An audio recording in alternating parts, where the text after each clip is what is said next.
The world of mountain biking is in constant flux, with new technologies and ideas pushing what bikes and riders are capable of to ever greater heights.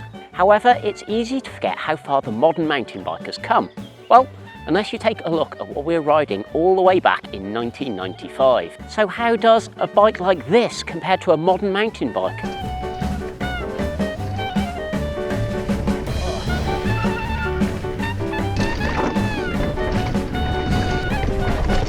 Oh God. Well, I wasn't riding one of these back in 1995, and that's because I was 10 years old.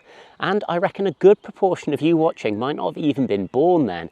So prepare to be amazed by just how radically different mountain bikes have moved on. And for everyone else, prepare to wheelie down memory lane.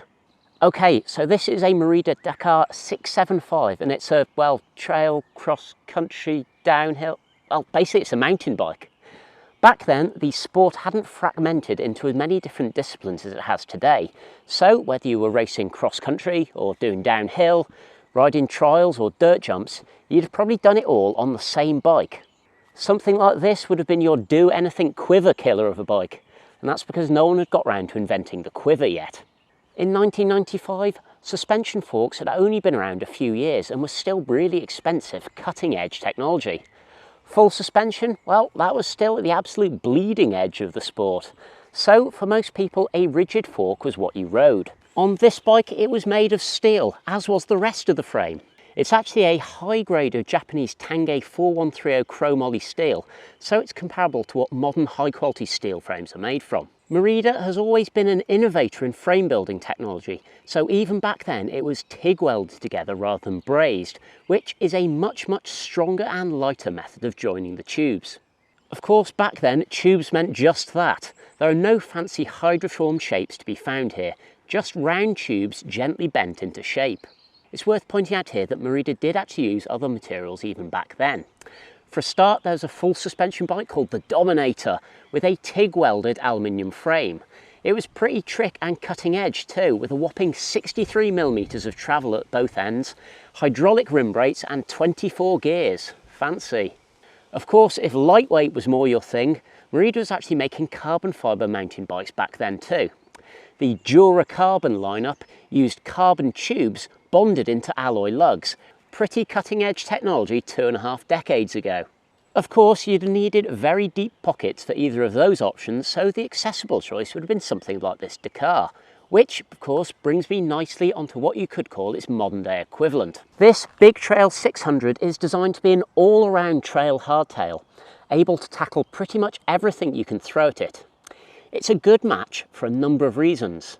In fact, if you account for inflation, they're actually pretty similar in terms of price, and they both occupy a similar place in the mountain bike lineup as affordable but capable hardtails, designed for doing a little bit of everything. A quick glance will tell you that these are two very different machines. So the BIG.TRAIL is made from aluminium with technoformed tubing that's sculpted into much more complex shapes. It's also really astounding how much bigger everything is on the bike. The tubes are larger diameter, the tyres are fatter, the wheels are bigger in diameter. It all looks like it can handle whatever you can throw at it, and it pretty much can. Back in the day though, 26-inch wheels were the only game in town, but the new bike uses larger diameter 29-inch items that can roll more smoothly over bumps. Tyre size is also another thing that has shot up. Just compare these modern 2.4-inch tyres to these 1.95-inch items. They look absolutely huge in comparison.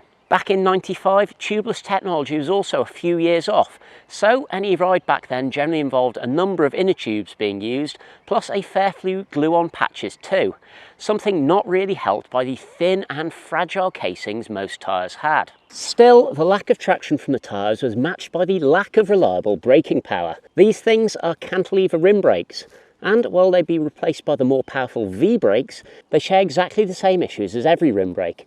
Namely that once you've ridden through a muddy puddle, your rim will be covered in dirt and wet grit, so they lose most of their power, and also it grinds away at the pad and rim itself, creating loads of drag and noise.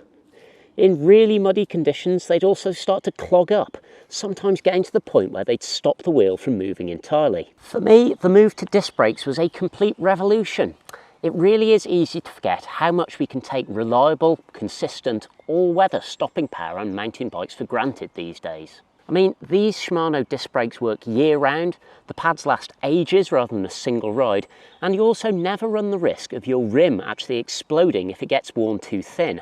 It really is one area where the modern bike is head and shoulders away from the older one. It really is a truism that reliable braking just lets you ride faster. Talking of faster, it's actually hard to miss another big advantage the modern bike has: this 140mm travel suspension fork. It's obviously a few steps above a rigid fork when it comes to the control and comfort you get on rough terrain, and it means that the new bike is radically more capable. Even on what is a fairly mild trail centre surface today, the beating that rigid fork gives you is unrelenting.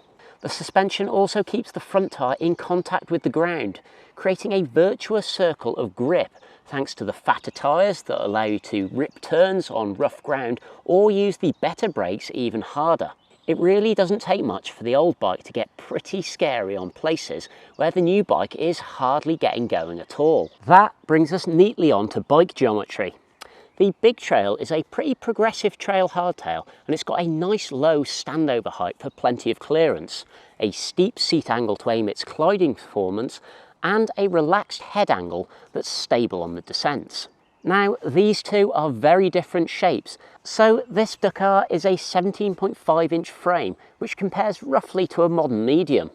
This Big Trail is actually a large, but you can just see how much less clearance you have on the old bike. That's also aided by this bit of witchcraft, the dropper post.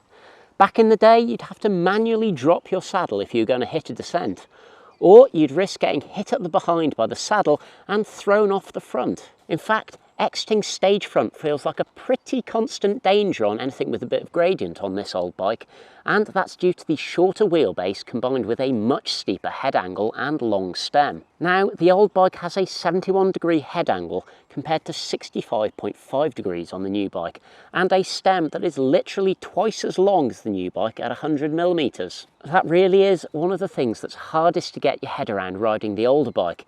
It feels really front heavy, twitchy, and there's so little leverage from the bars because they're only 560mm wide, rather than the whopping great 780mm bars on the new bike. Trying to wrestle about on a rougher track is a real job of work on the old bike. And by the way, for younger viewers, these things are bar ends. And while the idea is to give you extra hand positions when you are riding, in reality they make the narrow bars even narrower and give you something to impale yourself on when you fall off.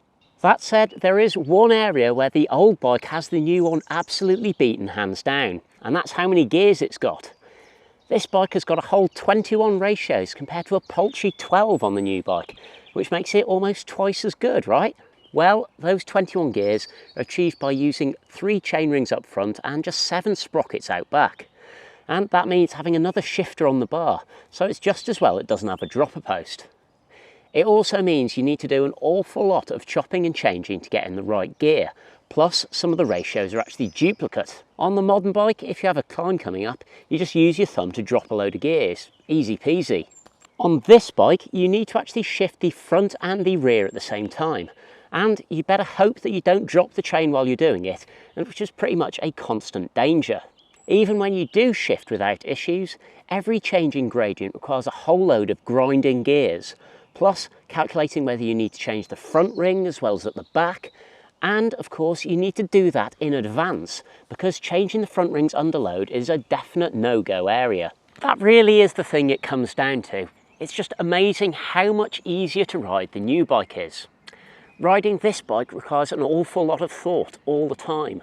Gears, brakes, line choice, you have to pay constant attention. Compare that to the Big Trail, where riding trails that would have you holding on for dear life on the old bike is no problem at all. It just allows you to get on with riding faster and allows you to have more fun while you're doing it. And it is a whole load less scary too. The other main thing I found riding these two is just how much more solid the new bike feels. It can ride all these trails twice as fast as the Dakar and feels like it could do it day after day after day. Now, I mean, I'm obviously treating this bike carefully because it's a loaner from MERIDA UK's heritage fleet, but even so, it feels really precarious. And that is something I remember from my early mountain biking days, where rides would constantly stop because you'd punctured, or because your chain had fallen off, or because something needed fixing. These days I just ride my bike, I clean it when it's done, and then I put it in the shed ready for next time. It doesn't take anything more than that. Anyway, I hope you've enjoyed this video, and if you've got any thoughts on the old versus new bike debate, then tell us in the comments down below. In fact, if you owned or indeed still own a Dakar, let us know your experiences with it too. And of course, if you love your big trail, give it a shout out. Anyway, you can follow the link in the description down below to find out more about our current mountain bike range, and in the meantime you can check out our mountain bike playlist up here, and you can subscribe to the channel for more videos like this here. I'll see you next time.